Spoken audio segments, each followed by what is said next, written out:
राधे राधे महाराज जी। महाराज जी, पत्नी में ईश्वर देखकर यदि उससे अपार प्रेम करें। है ही, एक होता है देख कर करना, है ही, पर ईश्वर से प्रेम करो, पत्नी के रूप से नहीं, क्योंकि रूप तो मर जाएगा आज नहीं तो कल। फिर लोग कहते हैं जादू टोना कर दिया पत्नी ने, जोरू का गुलाम है, मतलब इतना प्यार कर रहा है। तो तुम्हारे प्यार को लोग कैसे जान गए? कैसे जान गए? तुम बाजार में निकलते हो क्या प्यार करते हुए?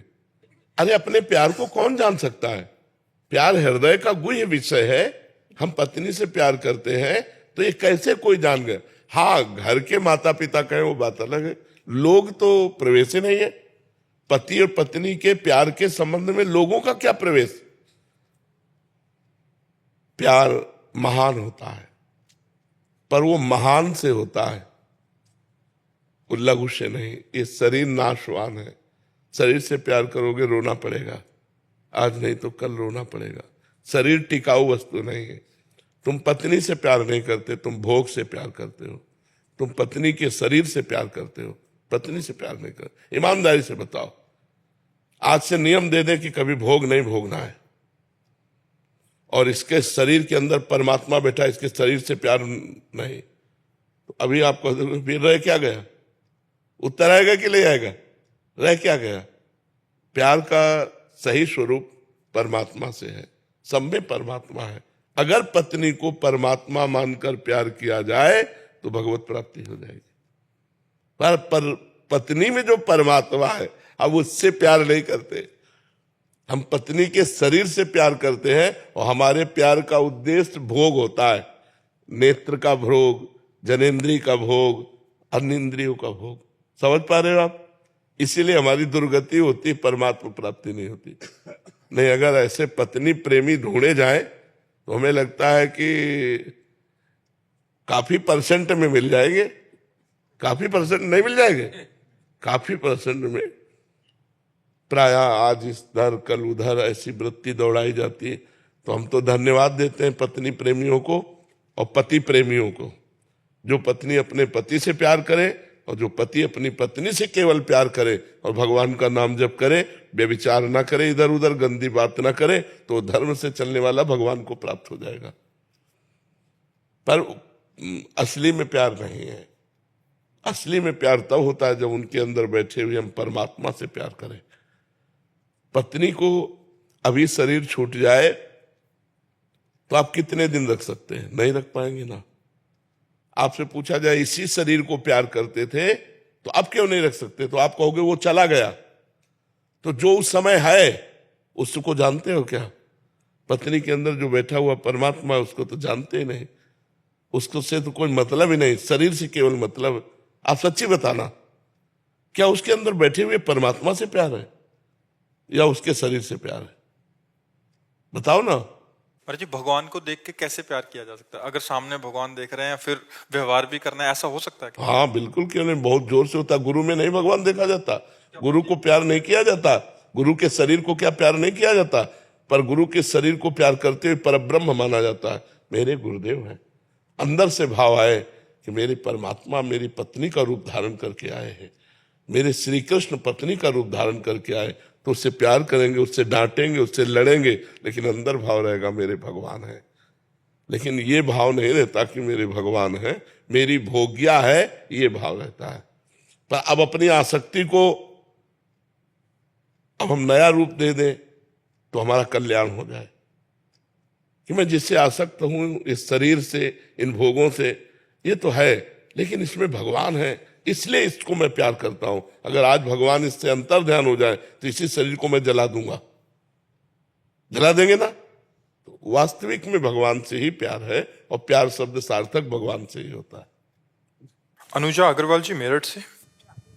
राधे राधे महाराज जी। महाराज जी, मैं विगत करीब 3 वर्षों से आपके कथनानुसार चलने का प्रयास कर रही हूँ। महाराज जी, गीता जी के अनुसार सेवा, परहित चिंतन, स्थिरता आदि का सुख लेना और इनमें बने रहने की इच्छा करना भी परमात्म तत्व की प्राप्ति में बाधक है। इसलिए साधक को सात्विक, राजस और तामस तीनों गुणों से असंग होना चाहिए। महाराज जी, राजस और तामस गुणों के त्याग का मतलब तो समझ में आता है, किंतु दुविधा यह है कि सात्विक गुणों के त्याग। अब जैसे सात्विक गुणों का ये है कि हमने इन पे दया की, रुपए दिए, दान किया, अब इसका मुझे बार बार सुख मिल रहा है अहंकार जनित, तो ये बंधन कारक हुआ ना।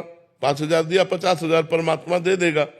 5,000 में तो इतना अहंकार, और 50,000 में कितना अहंकार बड़ा हो जाएगा, तो ये भी बंधन कारक हुआ ना। अब इसको काटना है। जैसे इनके 5,000 हमारे पास रखे हो, फिर हम इनको 5,000 दें तो हमें सुख मिलेगा क्या? नहीं मिलेगा ना, धरोहर है। ऐसे ही दो भाव रखे, या तो ये भाव रखे, हे भगवान आपके द्वारा दी हुई वस्तु आपको दे रहे, तो दियम वस्तु गोविंदम तो में समर्पय, उसमें अहंकार नहीं आएगा। और दूसरी बात यह है कि हमने कभी इनसे लिया है, तभी आज हमको इनको 5,000 देना पड़ रहा है। तो हम अपना कर्जा निपटा रहे, छुट्टी हुई, हम कोई दान पुण्य नहीं कर रहे हैं। और अगर दान मान लो कर रहे हैं तो मेरी वस्तु नहीं है, भगवान की द्वारा दी वस्तु है, सामने वाला भगवान ही है, वो अपनी वस्तु ले रहा है, इसमें मेरा अहंकार क्या? अहंकार अगर यद्यपि रजोगुण का धर्म है, पर क्रिया में अहंकार हो जाएगा। क्रिया में अहंकार हो जाता ना, मैं वृंदावन गया, ये बिहारी जी को भोग लगाया, ये किया, तो ये जो वर्णन हो रहा है ये अहंकार से हो रहा है। जो बार बार उसका चिंतन हो रहा है और उसमें हम सुखी हो रहे हैं, ये अहंकार का निषेध है। करुणा भी सात्विक है, तो करुणा कितनी हद तक वो बंधन कारक हो? ममता रहित होकर के करुणा करो। भगवान ने कहा अद्वैष्टा सर्वभूतानाम मैत्रा करुण एवच निर्ममो निरहंकारा सम दुखा सुखा समी। हम जैसे किसी पे करुणा कर रहे हैं तो करुणा करके हमारे अंदर ममता नहीं होनी चाहिए। जैसे भरत जी ने हिरण पे करुणा की, करुणा तो करनी चाहिए। अब एक नवजात हिरण का बच्चा जल में बह कर मर जाए और कोई दयाल धर्मात्मा आदमी देखता रहे, ऐसा कैसे हो सकता है? वो दौड़ पड़े, उसे उठा लिया, जल के बाहर लाए, 2-4 दिन पालन करते, इसके बाद छोड़ देते। लेकिन छोड़ा नहीं, ममता कर बैठे, करुणा करके ममता कर बैठे। और इतनी ममता कर बैठे कि जब अंतिम समय उनका आया तो हिरण का ही चिंतन करते, तो अगला जन्म हिरण का बन गए। ममता नहीं करनी, करुणा करो पर ममता न करो। भगवान कह रहे निर्ममो निरहंकारा। कब? करुणा करने पर निर्मम होना है। हम कितना भी बड़ा उपकार दूसरे का करें, हमें यही रखना है हृदय में बात कि प्रभु की वस्तु प्रभु को दे रहे, इसमें मेरी क्या है? और सच्ची मानिए, तुमको किसने दिया है? धन संपत्ति शरीर भगवान ने तो दिया है। भगवान ने दिया है, वो सामने भगवान लेने आए हैं रूप बदल कर, उनको हम दे देते हैं, तो अहंकार किस बात का? तो त्रिगुणातीत भाव में रहेगा, सतोगुण भाव में फंसाव रहता है। मैंने किया तो फिर भोगना पड़ेगा, फिर आवागमन बना रहेगा। मान लो पुण्य किया है तो आपको और बहुत धन संपत्ति मिल जाएगी, लेकिन जब इतनी धन संपत्ति में आप ज्ञान नहीं प्राप्त कर पाए तो उतने में तो और डूब जाएंगे। इसलिए मना किया गया है कि शास्त्रीय सात्विक सुखों को भी ना भोगे। यह है ना भोगना कि आपने 500 आदमियों को भोजन पवाया, इसके बाद किसी ने आपसे पूछा 500 आदमियों को भोजन, मेरी सामर्थ्य कहाँ है? ये तो भगवान की लीला है, भगवान ने दिया, भगवान ही ऐसा कर। बिल्कुल शांत एकदम। अभिमानी को सुख होगा, वो सुख जो ले रहा है वो उसके बंधन का कारण है। समझ पा रहे हो ना? अमित नेमा जी, बेंगलोर। महाराज जी, 2 वर्ष पूर्व महाराज जी का एक वीडियो देखा और मेरा पूरा जीवन ही परिवर्तित हो गया। महाराज जी, श्री जी की कृपा से बिहारी जी की छवि विराजमान है। आपके एक सत्संग में सुना था नीरस भोजन और अल्प भोजन साधना को परिपक्व बनाता है। महाराज जी, मेरा प्रश्न है कि जब भी मैं ठाकुर जी को भोग अर्पित करता हूं तो उत्तम से उत्तम मिष्ठान व विविध व्यंजन अर्पित करने का प्रयास करता हूं, क्योंकि मैं अकेला रहता हूं और प्रतिदिन समस्त भोग सामग्री मुझे ही भोग लगा के पानी होती है। तो महाराज जी, ऐसे में ना तो अल्प भोजन का नियम निभा पा रहा हूँ, ना ही नीरस भोजन का, और पूरी भोग सामग्री छक के पा लेता हूं। उत्तम भोग लगाए मोर मरकट को सेवे, स्वामी हरिदास जी के लिए आया है। 8 असरफियां रोज बिहारी जी के चरणों से निकलती थी, 56 प्रकार का भोग लगता था, और आप ऐसे लेकर ऐसे, और 1 मुट्ठी चना खाते थे केवल। और जो 56 भोग था वो ब्रजवासियों को और मोर बंदर इनको बांट देते थे। उत्तम भोग लगाए मोर मरकट को सेवे। तो जैसे मीठा है, मेवा है, ये चीजें भोग लगाओ, लेकिन एक पात्र में रख लो, बाहर निकलो, गाय में दिखाई दे और पशु पक्षी बंदर दिखाई दे, उनको पवा दो। आप रोटी दाल पाओ, जरूरी है रोज मेवा पाओगे तो बिहारी जी तो पचा जाएंगे, आप तो नहीं पचा पाए। भाई वैसे भी हलवा पूड़ी खीर रसगुल्ला सब भोग, हमारी श्री जी को लगते हैं। तो ऐसी चीजें जो हम पाकर भजन ना कर पावे वो दूसरों को बांट देनी चाहिए। कोई न कोई मिले न मिले, बंदर और गाय और श्वान कुत्ता ये तो सर्वत्र मिल जाते हैं, पवा दो। जैसे बंदर है मेवा बढ़िया पा जाएगा, गाय भी पा लेंगे, खीर पूड़ी जो भी जैसा हो, अपने अनुकूल भोजन जिससे हमारा पाच्य सुपाच्य रहे और भजन में वृत्ति बने। तो ये नहीं तो फिर आप देखो ना, पाके देखो भजन में कहाँ रुचि बनती है। भगवान का प्रसाद है, लेकिन अधिक से अधिक गरिष्ठ पाओगे तो भगवान के तो लीवर चिदानंदमय है, और अपना लीवर प्राकृतिक वो नहीं झेल पाएगा, रोज खीर पूड़ी नहीं झेल पाएगा, और फिर उसका सप्तम धातु बनेगी, उनके तो बनती नहीं है, अपने तो सब बनता है। फिर उसके लिए जो वेदनाएं होंगी फिर उसका क्या होगा। इसलिए थोड़ा जैसे पंडित रामकृष्ण बाबा ब्रज के महापुरुष ये हैं, तो जब राधा रमण जी जाते और प्रसाद में अगर मीठा का दोना मिलता तो मना कर देते, हमें तुलसी दल और चरणामृत दीजिए। बोले आज जवान को हम मीठा का, कल हमारी जवान मांगेगी, फिर हमें तुलसी दल दो। एक बार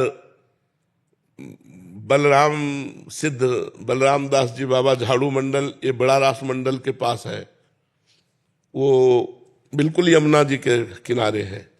तो वहाँ माताएं बहनें यमुना स्नान कर रही थी और वो वृद्ध संत बैठे भजन कर रहे थे। तो उनकी दृष्टि किसी माता बहन के शरीर पे गई, तो काम वेदना जागृत हो गई। अब वो सच्चे महात्मा उठे, आए, अपने सब शिष्यों को बुलाया और कहा आज हम प्राण त्याग देंगे। तो कहा क्यों महाराज जी, ऐसा क्या हो गया? बोले यमुना किनारे भजन कर रहे थे तो देखा एक माई को स्नान कर रहे थे, तो अंदर काम आ गया। कैसे आ गया ये? अब प्राण त्याग देंगे। तो शिष्य जन सब प्रवीण थे, तो उन्होंने कहा महाराज जी वृंदावन की परिक्रमा एक बार कर लो, फिर जैसा निर्णय आपका हो। तो नाम कीर्तन के सहित वृंदावन की परिक्रमा हुई तो सब भाव खत्म हो गया। तो उनका कल भोजन कहाँ से हुआ था? तो बोले गोविंद देव। उस समय गोविंद देव जी यहीं वृंदावन में विराजमान, अब इस समय शायद जयपुर में विराजमान, जयपुर में विराजमान। तो गोविंद देव जी का प्रसाद आया था, हम सब लोगों ने, तो उनका गोविंद देव जी का प्रसाद, जाओ पता लगाओ कि गोविंद जी को किसने भोग लगाया। तो पता चला कलकत्ता की वैश्या ने। बोले इसीलिए हमारे अंदर काम भाव है। कलकत्ता की वैश्यावृत्ति से कमाया हुआ धन और उसे गोविंद देव जी का भोग लगा, तो गोविंद देव जी तो भगवान है, लेकिन अपने लोग तो, वो बहुत गुस्सा हुए और गए गोविंद देव जी के मंदिर में और कहा प्रसाद ना पावे तो अपमान होता है प्रसाद का, और प्रसाद पावे तो बुद्धि। अब बताओ हम क्या करें? तो उनको गोविंद देव भगवान ने स्पष्ट कहा, वो सिद्ध महापुरुष थे, कि प्रसाद का किनका ले लो। किसने कहा भरपेट प्रसाद पाओ? मांग के मधुकरी पाओ।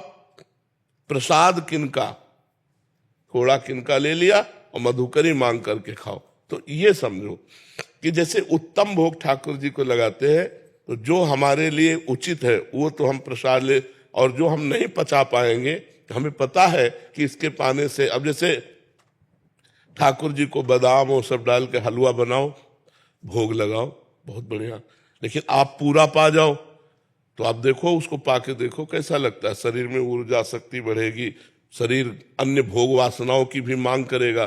तो भोग लगाया, थोड़ा ले लिया, फिर गाय को पवा दिया। अपना जब निकले टहलने, कहीं बाहर निकले तो पात्र साथ रखा, जहां देखा गौएं हैं वहां उनको पवा दिया। ऐसा कर लिया।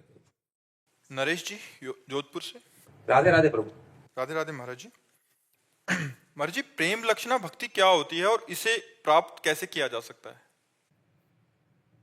पहले नवधा भक्ति हो तब प्रेम लक्षणा में पहुंचा जा सकता है। श्रवण कथन सुमिरन सेवन चित लावही, अर्चन बंदन अरुदासंतन सख्य और आत्मा समर्पण, ये नौ लक्षण भक्ति बढ़ाई, तब तिन प्रेम लक्षणा पाई। पाई रस भक्ति गूढ़ जुग जुग जग दुर्लभ भव इंद्रादि विधिम। ये जो प्रेम लक्षणा भक्ति है, ये ब्रह्मा आदि बड़े बड़े देवताओं के लिए भी दुर्लभ वस्तु है। ये मनुष्य योनि में नवधा भक्ति करने पर परिणाम में प्राप्त होती है। प्रेम लक्षणा का तात्पर्य होता केवल भगवान से प्रेम, केवल भगवान का स्मरण, केवल भगवान के लिए रोना नाचना गाना, न लाज तीन लोकन की, न वेद को कहो करे, न शंख भूत प्रेत की, न देव जच्छ ते डरे, सुने न कान और की, द्रवे न और इच्छना। ये है प्रेम लक्षणा। कोई परवाह नहीं, हर समय भगवान का मधुर मधुर स्मरण और सुप्रवाह हो रहा है। गदगद सुर नैना सजल, दंपति रस रहे भीन, ईगत वृंदा विपिन में, फिरे प्रेम तनलीन। प्रिया प्रीतम की रूप माधुरी नेत्रों में है, रो रहा है, कभी प्रेम में कभी विरह में, उसको दुनिया से कोई मतलब नहीं। ये प्रेम लक्षण, पर ये ऐसे नहीं प्राप्त होती, ये नवधा भक्ति करने पर प्राप्त होती। नवधा भक्ति पहला है श्रवणम, खूब भगवान की कथा सुने, भगवान की महिमा सुने, भगवान का नाम कीर्तन सुने, श्रवणम। फिर कीर्तनम, खूब भगवान का नाम कीर्तन करे, भगवान की कथा स्वयं करे, घर में बैठकर भागवत 1 अध्याय 2 अध्याय 4 अध्याय, रामचरितमानस, जो जैसे भाव वाला हो। स्मरणम, भगवान के नाम का स्मरण, भगवान की लीला का स्मरण, भगवान के रूप का स्मरण, भगवान के धाम का स्मरण, नाम रूप लीला धाम का स्मरण। श्रवणम, कीर्तनम, स्मरणम और विष्णुर पाद सेवनम, भगवान की चरण सेवा, अच्छे अच्छे पदार्थों से भगवान को भोग लगाना। अर्चनम, पुष्प है, इत्र है, अगरबत्ती, अच्छे अच्छे द्रव्य वस्तुएं भगवान को समझ। और वंदनम, भगवान को साष्टांग दंडवत करना, वंदनम। श्रवणम, कीर्तनम, स्मरणम, विष्णुपाद सेवनम, अर्चनम, वंदनम और दास्यम, मैं भगवान का दास हूं, अंदर ये भाव। और सख्यम, भगवान मेरे मित्र भी है। और आत्मसमर्पणम, भगवान के सिवा मेरा कोई नहीं। जब ये भाव आ जाता है तब भगवान से प्रेम होता है, उसे प्रेम लक्षणा भक्ति कहते हैं। पर शुरुआत यहां से होती, श्रवण से। श्रवण, कीर्तन, सुमिरन, स्मरण, ये जब हमारा खूब भगवान का होगा तब हमारे अंदर दास्य भाव आएगा, सख्य भाव आएगा। फिर आत्मसमर्पण, आत्मसमर्पण पूर्ण है, यहीं से प्रेम प्रकट होता है भगवान के चरणों में। समझ रहे हैं आप? श्रद्धा शर्मा जी बेंगलोर से। राधे राधे। राधे राधे महाराज जी। महाराज जी, भय के माहौल में पूर्ण समर्पित होना मुश्किल सा लग। अरे भय तो बहुत कृपा है, भय के माहौल में पूर्ण समर्पित होने का चांस ज्यादा है। किसका है? भय के माहौल में तो पूर्ण समर्पित होने का चांस ज्यादा है। जो सभीत आवा सरनाई, रखियो ताई प्राण की नाई। जब हम भयभीत हो जाते हैं, किसी पे विश्वास नहीं रहता, लगता कोई मेरा नहीं, सब जगह धोखा, सब जगह छल कपट, तब तो भगवान के लिए एक चांस ज्यादा बढ़ जाता है कि अब तो केवल भगवान ही है जिनकी मैं शरण में जाऊं। तो आपका अनुभव गलत है। भय, अगर हमको कोई प्यार कर रहा है तो चांस कम है, फिर तो चांस कम हो जाते हैं कि यार अमुक भैया है, अमुक मित्र है, अमुक है जो हमें प्यार करते हैं, तो वहां हमारा मन टिक जाएगा। जब हमें पता चल गया कि हर जगह छल कपट, हर जगह पाप की बात, हर जगह गलत चिंता, तो हे भगवान आप ही हो जो मुझे अपनी शरण में रख ले। तो भगवान की शरण में होने के लिए भय अत्यंत आवश्यक है। मृत्यु का भय, संसार का भय, ये भगवान की शरण में ले जाता है, ये निर्भय करा देता है। तो हमें लगता है भय आना अच्छी बात है। भय आवे जिससे हम संसार से भयभीत होकर भगवान की शरण में आऊं। जो सभीत, सभीत माने भय सहित, आवाज शरणाई, मेरी शरण में आ गया, तो रखियो ताई प्राण की नाई, मैं उसे प्राण के समान, जैसे लोग अपने प्राणों का बहुत दुलार पोषण करते हैं, ऐसे मैं उसका पोषण करूंगा। विशाल जी जयपुर से। राधे राधे महाराज जी। राधे राधे महाराज जी। महाराज जी, किसी से बात करते समय उसके चेहरे के किस भाग में नाम लिखें या देखें जिससे सामने वाले को पता भी ना लगे और हमारी बात भी बन जाए? देखो, जब हम बात करते हैं तो प्रायः बात करने का ढंग होता है आंख में लाके बात करना। उसके माथे पे बहुत बढ़िया पोस्टर है, माथा एक पोस्टर है, हम उसी में लिख रहे हैं राधा।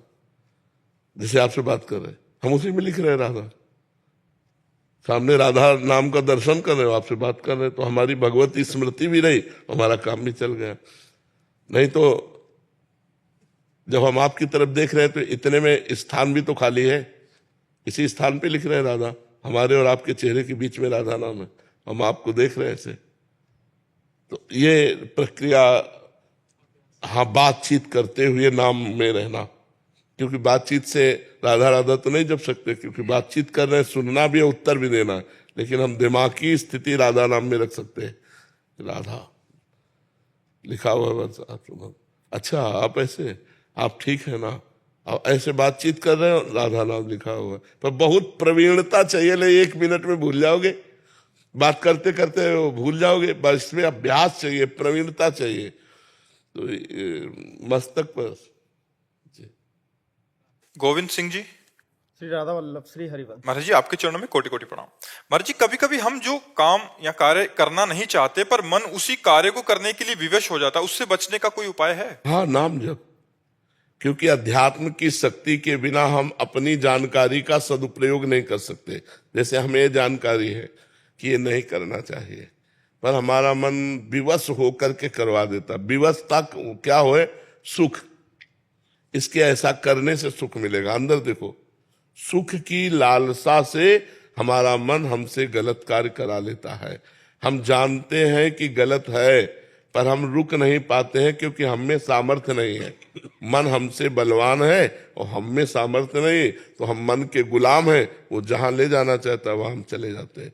अब मन को अपने अधीन करने के लिए हमें सामर्थ्य जो चाहिए वो नाम जप से मिलेगा। मैं महाराज जी जैसे आर्मी में हूँ, तो कभी कभी ऐसा होता है कि मेरे को पता है कि ये काम गलत है, पर फिर भी मतलब ये आपका ही प्रश्न नहीं, ये टोटल सबका प्रश्न है। ये प्रश्न टोटल सबका है कि हम जानते हैं गलत है, लेकिन हम रुक नहीं पाते और गलत कार्य कर लेते हैं। उसका कारण है सुख बुद्धि। उस क्रिया में, उस वस्तु में, उस पदार्थ में सुख बुद्धि, और सुख बुद्धि के कारण हम उसे भोगते हैं।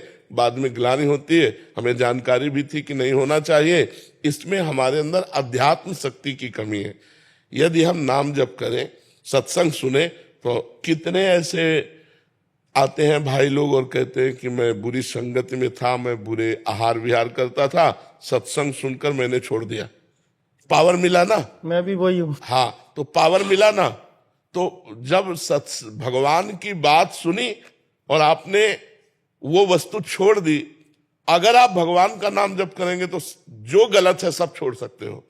जो करना चाहिए वही करोगे, जो नहीं करना चाहिए वो छोड़ दोगे नाम जप के प्रभाव से। भगवान का जितना अधिक से अधिक नाम जप कर सको। अच्छा, नाम जप में कोई नियम नहीं है। ये बिना नहाए नहीं जप सकते हो, ऐसी जगह नहीं जप सकते हो, जहां भी हो वहां जप सकते हो। आप शौचालय में बैठे बैठे भी अंदर अंदर जप सकते हो नाम। अपवित्र हो या पवित्र, सब स्थिति में भगवान का नाम जप। उस मंत्र जप में नियम है कि मंत्र अपवित्र दशा में नहीं जप सकते, लेकिन नाम हर दशा में आप जप सकते हो। और नाम जपने से महाबल आ जाता है। कई बार हमने चरित्र सुनाए हैं महापुरुषों के कि नाम जप के प्रभाव से जो आप सोच नहीं सकते वो कर बैठे हो, वो कर बैठे। ठाकुर हरिदास जी यवन कुल में उत्पन्न हुए थे और हरे कृष्ण कृष्ण कृष्ण हरे ये महामंत्र जपते थे। तो काजी वहां का जो था, उसको जब पता चला हिंदू के भगवान का नाम जप करता है, तो कहा इसको कठोर दंड दिया जाए। बादशाह से मिले, हरिदास जी संत थे, उनको बंदी बना लिया, नौजवान शरीर। बादशाह ने बैठाला उनके तेज को देखकर और कहा आपसे हम प्रार्थना करते हैं। काजी ने कहा सरकार इनकी बात पे मत आना। तो उसने कहा तुम ही दंड दे दो। तो वो बहुत दुष्ट स्वभाव का था काजी। उसने कहा 20 बाजारों में इतने कोड़े मारो इनके कि मर जाएं और फिर इनको फेंक दो। देखो नाम की सामर्थ्य देखो। 2 शब्द बोल देना है और सब बच जाओगे। फिर होता कि कौन जानेगा, हम अंदर अंदर जपेंगे, लेकिन धर्म धर्म है। उन्होंने कहा मैं गलत हूं तो बोलूं, जब गलत नहीं हूं तो क्या, वही परमात्मा है। मुझे ये नाम पसंद आया परमात्मा का, उसका नाम जप कर रहा हूं। 20 बाजारों में कोड़े मार मार करके उनकी खाल खींच दी गई। फिर मरा जानकर गंगा जी में फेंक दिया। गंगा का जल स्पर्श होते ही नवीन जीवन उनको मिला। उनकी बड़ी पावन चरित्र। तो आप देखो, भय से, भयानक कष्ट से या भयानक प्रलोभन से भी जो ना डिगे वो धर्म है। और ये धर्म को धारण करने की सामर्थ्य नाम से आई। अगर हम नाम जप करें तो हम बड़े से बड़ा दुख सह सकते हैं। अपने धर्म के लिए हम प्राण भी समर्पित कर सकते हैं। जैसे आप राष्ट्र के लिए प्राण समर्पित किए हो, कभी भी गोली लग सकती है, लेकिन आप भयभीत थोड़ी हो, आप उत्साहित हो। हाँ कि अरे हमारे तिरंगे की रक्षा के लिए चाहे जब हमारे प्राण समर्पित है। ऐसे ही नाम जप के द्वारा जब हमारे अंदर अध्यात्म बल आ जाता है तो हम उत्साहित होते हैं कि भले कष्ट मिले लेकिन मैं धर्म नहीं छोड़ूंगा। धर्म को हम समझने लगते हैं। आज की समाज धर्म को नहीं समझ रही, गंदी आदतों में बहती चली जा रही, गंदे आहार खाते चले जा रहे। आप समझो हमारे सनातन धर्म में इतनी निष्ठा थी कि तलवार की नोक पर गौ का मांस खवाने की कोशिश करते थे तो गला कटवा लेते थे, लेकिन मांस जबान में नहीं। और आज पैसा दे के खा रहे हैं, देश विदेश घूम रहे हैं तो पूछते हैं क्या कि किसका है, पैसा दे के खा रहे हैं। कितना भ्रष्ट होता जा रहा है। आज कोई इन बातों पर विचार करता है कि हम क्या खा रहे हैं, हम क्या भोग रहे हैं, हम क्या देख रहे हैं, क्या सुन कि हमारा धर्म है हम ये नहीं देख सकते, हमारा धर्म है हम ये नहीं भोग सकते, हमारा धर्म है ये हम नहीं चख सकते। कहाँ रह गया? क्योंकि सत्संग नहीं, शास्त्र स्वाध्याय नहीं, तो धर्म का ज्ञान नहीं, तो पशुवत आचरण होने शुरू हो गए। आज इसके संग कल उसके संग पर ये पशुवत आचरण होने। तो इसलिए नाम जप ही आध्यात्म की निष्ठा और धर्म की निष्ठा प्रकट करता है। तभी जो करना चाहिए वो हम करेंगे, जो नहीं करना चाहिए वो हम नहीं करेंगे। ये नाम जप के बल से आएगा। कृतिका जी पंजाब से। राधे राधे महाराज जी। महाराज जी, आपने एक वीडियो में कहा था कि स्वर्ग लोक में गलती करने पर आत्मा नीचे फिर मृत्यु लोक पे आ जाती है। तो महाराज जी, क्या अगर हम भगवत प्राप्ति कर वैकुंठ जाते हैं तो वापस गिरने पर धरती पर ही तो नहीं आना पड़ेगा? वैकुंठ से वैसे आना नहीं होता, पर एक बार हुआ है जय विजय का, जब उन्होंने सनक सनंदन सनातन सनत कुमार को रोक दिया तो इन चारों ब्रह्म ऋषियों ने साप दे दिया उनको, जय विजय को, कि यहां क्या संशय है। और सनक सनंदन सनातन सनत कुमार नग्न रहते हैं, दिगंबर, कोई वस्त्र भी नहीं धारण करते, 5 वर्ष की अवस्था रहती है, और वैकुंठ में कोई पिस्तौल लेके थोड़ी जाएगा। तो क्यों रोक दिया? जय विजय ने रोक दिया ऐसे। तो उनको उस समय क्षोभ हुआ और शाप दे दिया कि जाओ तुम मृत्यु लोक में जाओ और 3 जन्म तक राक्षसी भाव को प्राप्त हो, तुमने अपराध किया। तो वही रावण, कुंभकर्ण, हिरण्यकश्यप, हिरणाक्ष, शिशुपाल, दंतवक्र, ये 3 जन्म उनके हुए। बकाया आज तक कोई प्रमाण नहीं कि वैकुंठ में जाने पर वहां कोई गलती होती है। वहां ऐसे ही जाया जाता है जिनसे गलती सब खत्म हो जाती है। वहां कोई गलती नहीं होती और वहां से फिर आना नहीं होता। भगवान ने कहा है, न तद्भासते सूर्यो न शशांको न पावकः यद गत्वा न निवर्तन्ते तद्धाम परमम मम। मेरा परम धाम है जहां जाने के बाद आना नहीं होता। इसलिए ऐसा संभव ही नहीं है, कोई गलत धाम में जा ही नहीं सकता भगवान के वैकुंठ धाम में। और जो वहां गया फिर उसका आना नहीं होता। तो एक बार ही आना जाने का जय विजय का चरित्र मिलता है शास्त्र में, और कहीं नहीं मिलता। जी। ऋषि शर्मा जी रांची से। राधा वल्लभ श्री महाराज जी, आपके चरणों में कोटि कोटि नमन। महाराज जी, सांसारिक जीवन में चुनौतियां आती रहती हैं और हमें लगने लगता है कि हमें सहायता की आवश्यकता है, तो हम प्राय प्रभु से सहायता मांगने लगते हैं। महाराज जी, एक और लगता है कि परमेश्वर तो परम पिता हैं, तो उनसे सहायता क्यों मांगे? मगर इसीलिए मांगनी चाहिए क्यों परम पिता है, हम उनके बच्चे हैं और उन्हीं के द्वारा रचा हुआ ये मायामय जगत है। तो हमें मांगनी चाहिए जब तक मांग है। जब मांग खत्म हो जाएगी तो उसे प्रेम कहते हैं। अगर हम प्रभु से ही केवल मांगे तो भगवान उदार भक्त कहते हैं। गीता जी में उत्तर दिया अर्जुन जी की जिज्ञासा से कि आर्त भक्त जो अपनी संकट निवृत्ति करना चाहता है, अर्थार्थी भक्त जो संपत्ति प्राप्त करना चाहता है, जिज्ञासु भक्त जो भगवान को जानना चाहता है, और ज्ञानी भक्त जो भगवान को जान चुका है। 4 का वर्णन किया है। तो 2 तो मायाकृत है और 2 अध्यात्म में है। जिज्ञासु जो भगवान को जानना चाहता है वो मायाकृत नहीं है, वो भगवान को जानना चाहता है, और ज्ञानी तो भगवत स्वरूप है ही। ये 2 भक्त जो है आर्त और अर्थार्थी, संकट निवृत्ति और धन प्राप्ति, ये इसमें लगभग सब आ जाएंगे। 1-2 भक्त ऐसे होंगे जो ज्ञानी में और जिज्ञासु में होंगे, लाखों में नहीं, सब इसी में होंगे। कोई संकट पड़ा तो भगवान से प्रार्थना करते हैं, क्योंकि ईश्वर है, वो जगत के स्वामी हैं। अब हम किससे प्रार्थना करें? जो संकट निवृत्ति के लिए संसारी पुरुषों का आश्रय लेता है वो तो अपने आप को खो रहा है।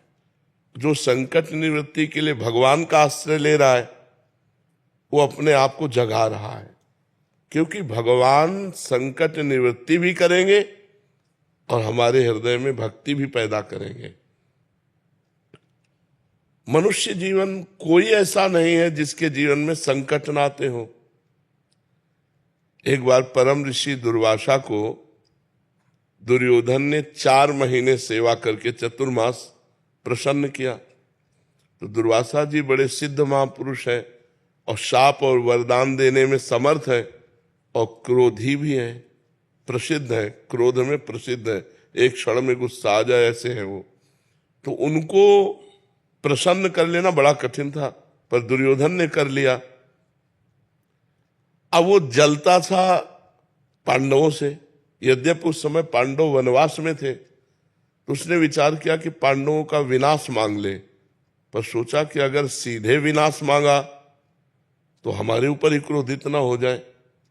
तो उसने कहा कि प्रभु 4 महीने हमारे यहाँ आपने सेवा का अवसर दिया, एक दिन हमारे बड़े भाई युधिष्ठिर को भी सेवा का अवसर दीजिए, 60,000 शिष्य साथ में।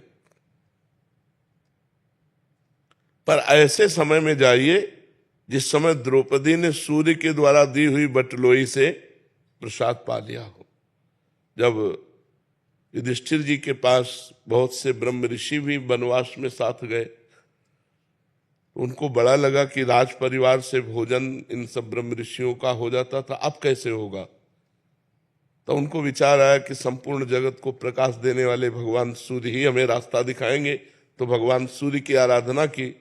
तो भगवान सूर्य ने एक बटलोई दी थी, उस बटलोई का प्रभाव था जब तक द्रौपदी जी पा नहीं लेंगी तब तक चाहे करोड़ों अरबों लोग आ जाए, उसी से सारा भंडारा हो जाएगा, उसी से सब्जी, उसी से खीर, उसी से पूरी, जो जो चाहो, जो संकल्प करोगे वो बटलोई दे देगी। तो अगर बटलोई में द्रौपदी ना पाए और फिर इसी आ जाए 60,000 सहित, तब तो पा लेंगे। तो दुर्योधन ने शर्त रख दी कि जब द्रौपदी बटलोई में पा ले, धो के रख दे, तब आप पहुंचिए और हमारे भाई का सेवा स्वीकार कीजिए। उसने बड़ी गणित लगाई थी कि जब जाएंगे तो आखिरकार निमंत्रण देना ही पड़ेगा। ऋषि आए हैं कि आओ महाराज पाओ। अब 60,000 के लिए तुरंत तो कंदमूल फल भी नहीं हो सकता, वो खवा पाएंगे नहीं, ये साप दे देंगे, वो नष्ट हो जाएंगे। जो दुष्ट प्रकृति का होता है वो बड़ी से बड़ी साधना का फल भी दूसरों का नाश मांगता है, और दूसरों का नाश मांगने वाले का दूसरे का हो कि ना हो, उसका पहले नाश हो जाता है। अब दुर्वासा जी ध्यान के द्वारा देखा कि जब द्रौपदी जी बटलोई में से प्रसाद पा लिए और धो के रख दिए, सोई पहुंच गए। अब गृहस्थ धर्म का एक सबसे बड़ा धर्म है आतिथ्य धर्म। आतिथ्य धर्म दरवाजे पर आए हुए का स्वागत करना। अतिथि कहते हैं जिसका कोई परिचय न हो, कोई तिथि तारीख निश्चित न हो और आ जाए तो वो भगवान है, ऐसा हमारे शास्त्र कहते हैं। अतिथि देवो भव। कम से कम 3 बातें तो हम कर ही सकते हैं अतिथि के साथ। मृदु वचन, राधे श्याम, आइए आइए पधारिए, आसन, कुर्सी, कुछ ना कुछ, बैठिए, जल पीजिए, भोजन पाइए, ये बातें तो हम कर ही सकते हैं ना। इसके बाद अगर वो मांग करता है हमारे पास नहीं है तो हम निवेदन कर सकते हैं कि हम आपको नहीं दे सकते। लेकिन अतिथि को ये 3 बातें तो जल, भोजन, आसन, मृदु भाषण, ये तो किया जा सकता है। युधिष्ठिर जी तो साक्षात धर्मराज का स्वरूप है। उन्होंने प्रणाम किया सब ऋषियों को और कहा आइए आतिथ्य स्वीकार कीजिए। तो उनका हाँ, मैं यमुना स्नान करके आता हूं, तुम व्यवस्था करो। अब 60,000 ऋषियों की व्यवस्था। तो द्रौपदी से पूछा आपने पा लिया? उनका हाँ पा लिया। वो मूर्छित होकर गिर गए। द्रौपदी जी ने उनको चेतना लाई, बोले क्या हो गया? उनका 60,000 ऋषियों और ऐसे ऋषि, दूसरा हो तो क्षमा भी कर दे, दुर्वासा जी तो क्षमा करने वाले नहीं, अब क्या होगा। तो उनका एक सूर्य के द्वारा दी हुई बटलोई पर आपको इतना विश्वास था कि उसमें हमने पा लिया तो आप मूर्छित हो गए, और पूरे विश्व को जो पवाता है श्री कृष्ण पर आपका विश्वास नहीं है। संकट निवृत्ति के विषय में बता, उन श्री कृष्ण पर आपका विश्वास नहीं है, आप इतना मूर्छित क्यों हो गए, उदास क्यों। मैं अभी श्री कृष्ण से प्रार्थना करती हूं, हे श्री कृष्ण, हे करुणामय, जे ही विनय की तो देखा हो पीतांबर फहराते हुए भगवान पधार रहे। द्रौपदी भूख लगी है, उनका जिस समस्या में हम फंसे उसी समस्या की आप बात कर रहे हो। 60,000 ऋषि दुर्वासा जी आए हैं ऋषियों सहित, और सबसे बोले ये सब बातें बात के पहले हमें भूख लगी। उनका प्रभु भूख लगी है, बटलोई तो पाके रख दिया, बोले ले आओ बटलोई। भगवान की सामर्थ्य देखो, कर तुम अकर तुम अन्यथा कर तुम। भला कोई पवित्र नारी पात्र जूठा क्यों छोड़ के धो के रख दे, उसमें कुछ लगा रहे। द्रौपदी जैसी पतिव्रता, दूसरी बात वरदान था कि द्रौपदी के पा लेने के बाद बटुलोई में कुछ नहीं रहेगा, वरदान भी और धो के भी रख दिया, और उसमें भगवान ने शीत निकाला, एक साग की पत्ती, और जे ही अपने मुख में डाला। और विश्वात्मा है ना भगवान, सबके हृदय में विराजमान। कहा जाओ बुलाओ ऋषियों को, बोले प्रभु कोई व्यवस्था नहीं, बोले जाओ तो तुम, और वहां सब यहां तक भर गए, क्योंकि भगवान तृप्त हुए तो सब भीम बुलाने गए। दुर्वासा जी ने कहा कि हमारी तो इच्छा बिल्कुल अब एक आचमन करने की भी नहीं रह गई। शिष्यों ने कहा गुरु जी और जो आदेश करोगे पालन करेंगे, भोजन की बात मत कहना। तो उनका बेटा वरदान मांग लो, लेकिन हमें भोजन के लिए मत कहो। तो उनका जिस भावना से दुर्योधन ने आपको भेजा था वो उसी भावना को प्राप्त हो जाए। तो दुर्योधन ने विनाश की भावना से भेजा था, विनाश को प्राप्त हो गया। तो संकट निवृत्ति करने से भगवान से हमारा भगवान के प्रति जुड़ाव बनता है। यार भगवान ने मेरी सहायता की, भगवान से भक्ति बढ़ती है। संपत्ति की प्राप्ति के लिए सुदामा जी के पास खाने को भी नहीं था, पर श्री कृष्ण श्री कृष्ण श्री कृष्ण, तो जैसी द्वारिकापुरी वैसी सुदामापुरी बना दी। तो और प्यार बढ़ गया ना कि भगवान हमें कितना प्यार करते हैं। तो दो प्रकार की जो भक्ति है, एक संकट निवृत्ति, एक धन प्राप्ति, पर हो केवल प्रभु से ही। हट होना चाहिए, बने तो रघुबर ते बने और बिगड़े तो भरपूर, तुलसी और ते बने ता बनिवे पे धूल। हम केवल भगवान से ही लेंगे, हम किसी अन्य मित्र दोस्त इधर हमारी वृत्ति नहीं जानी चाहिए, हमारी वृत्ति केवल भगवान से जानी। अब वो क्या रूप लेके आते हैं, मित्र का रूप लेके आते हैं कि किसी धनी मानी का रूप लेके आते हैं, किसी घटना का रूप लेके आते हैं, या क्या रूप लेके आते हैं, देना उनको है, उनके बिल्कुल उनके अधीन हो जाओ। सच्ची आपसे कहते हैं, वो ऐसे निहाल कर देंगे कि आपको धन भी मिलेगा, संकट भी निवृत्ति होगी और आपका कल्याण भी हो जाएगा, भगवान की भी प्राप्ति हो जाएगी। तो जरूर करना चाहिए, भगवान से याचना करनी चाहिए, क्योंकि अब हम औरों से याचना करें तो और खुद परेशान हो, हमारी क्या निवृत्ति करेंगे, संकट निवृत्ति। हम भगवान से सीधे बात करते हैं, और वो कहीं और नहीं है, तुम्हारे हृदय में ही बैठे हैं।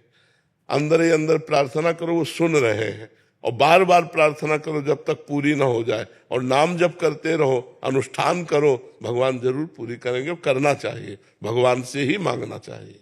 जी प्रश्न कोई नहीं है, फिर भी आपके श्री मुख से सुनने की बस इच्छा है। अवश्य में भुक्तव्यम कृतम कर्म शुभाशुभम, और मंत्र महामण विषय व्याल की मैटर कठिन को हम हालिक, इनका समन्वय कैसे हो? हाँ, जब कोई भगवान के भजन में लगता है, क्योंकि शुभ अशुभ कर्म का भोग प्रत्येक प्राणी को भोगना पड़ेगा, चाहे कोई भी हो। अवश्य में वो भोक्तव्यम कृतम कर्म शुभाशुभम, बिना भोगे कर्म छीण नहीं होते।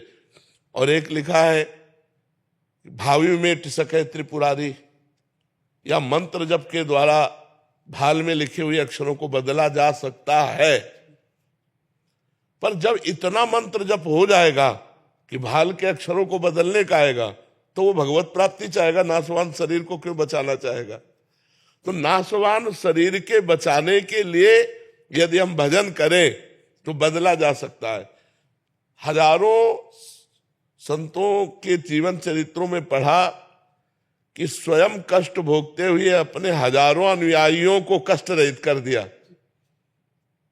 हजारों संतों के हम चरित्र पढ़े कि स्वयं तो वो कष्ट में, और हजारों संत के जो अनुयायी हैं उनको सुख प्रदान कर दिया, उनके बड़े बड़े रोग नष्ट कर दिए भजन के प्रताप से। लेकिन वो ये जानते हैं अपने शरीर को कि ये नाशवान शरीर है, वो शरीर से प्यार नहीं करते, इसलिए वो स्वयं भोगते हैं, अपने प्रारब्ध को नष्ट करने का संकल्प नहीं करते। पर उनकी शरण में कोई आ जाए तो उसके प्रारब्ध को बदल देंगे, उसके अशुभ को मेट देंगे। ना मेट दे तो भगवत प्राप्ति कैसे करा देते हैं? किसी के बाल में थोड़ी भगवत प्राप्ति लिखी। संत और गुरुजन महापुरुष जन संकल्प के द्वारा, भजन के द्वारा उन जीव की स्थिति को बदलते हुए भगवत प्राप्ति करा देते हैं। तो हमें लगता है कि जब तक वो भजन होता नहीं है तब तक कामना रहती है शरीर स्वस्थ रखने की, और जब वो भजन होने लगता है तो ऐसा ज्ञान हो जाता है कि शरीर की कोई परवाह नहीं रहती। इसलिए बड़े बड़े संतों में बड़ी बड़ी कष्ट की परिस्थिति देखी गई है। साधारण जीव कितने ऐसे हैं। हम एक उदाहरण बता रहे, शोभन सरकार का नाम सुना होगा। तो उनके पास एक आते थे, थोड़ा दतून की सेवा करते थे, सरकार दतून करते थे बम्बूल की, तो काट के बम्बूल की दतून ला करके दिया करते थे। उनके कैंसर हो गया, तो सरकार कैंसर हो गया है, वो कुछ नहीं बोले। दूसरी बार फिर कहा सरकार कैंसर हो गया, तो कुल्ला कर रहे थे, ऐसे गुस्सा करते हुए थूक दिया ऊपर और कहा बार बार कैंसर हो गया, कैंसर हो, हम क्या करें, खत्म कैंसर। फिर कुछ वर्ष के बाद सरकार के कैंसर हुआ पैर में, और उनको चरण अपने कटवाने पड़े, हाथ कटवाने। जब उनके शरीर में प्रारब्ध हो गया तो उन्होंने ठीक नहीं किया, अपना पैर कटवा दिया। तो बड़े बड़े महापुरुषों को देखा गया कि वो बहुत बीमार हैं, बहुत परेशान हैं।